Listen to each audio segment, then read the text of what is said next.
Le centre est né en 1961, vous voyez, maintenant il y a 60 ans, mais on n'a pas fêté que les 60 ans du centre parce que depuis les années 60, il y a eu d'autres événements importants pour ce centre, notamment la protonthérapie, qui a aujourd'hui 30 ans, donc ça a été une avancée majeure pour le centre. Et à travers l'événement d'il y a 10 ans, c'est-à-dire la création de l'UFC, eh bien, ça signifie que nous, le centre, sommes très ouverts vers des partenariats extérieurs, parce qu'on ne fait bien et on ne soigne bien les malades que si on fait des partenariats.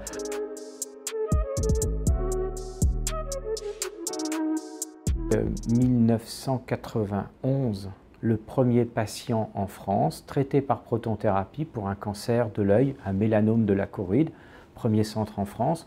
On a été dans les premiers à traiter des patients atteints de cancer assez généralisés pour lesquels on avait besoin de traitements très spécifiques, notamment de radiothérapie. Nous avons été dans les premiers à inclure des essais, des patients dans des essais thérapeutiques également, donc oui, il y a eu pas mal d'avancées, mais je dirais que c'est surtout des avancées qui sont communes à tous les centres de lutte contre le cancer, qui sont exclusivement dédiés à la lutte et à la prévention, mais principalement à la lutte contre le cancer. Il y a eu beaucoup d'avancées ces dernières années, grâce à l'avènement de l'immunothérapie. Les chimiothérapies très personnalisées, très localisées, pour traiter la tumeur et la cellule cancéreuse malade. Il faut savoir que dans les années 80, on a été parmi les premiers centres à inclure des patients dans des essais cliniques via une recherche dédiée. C'était un événement à cette époque-là.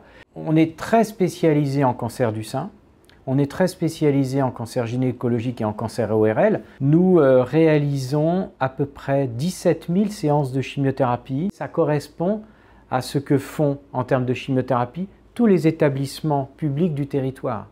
Nous réalisons la moitié de l'ensemble des chimiothérapies des établissements publics du territoire, c'est-à-dire des Alpes-Maritimes. Autre chiffre important, nous traitons à peu près 700 cancers du sein par an, chirurgicalement. C'est vrai que le centre a une reconnaissance dans ce département, il a une vraie place au sein des citoyens.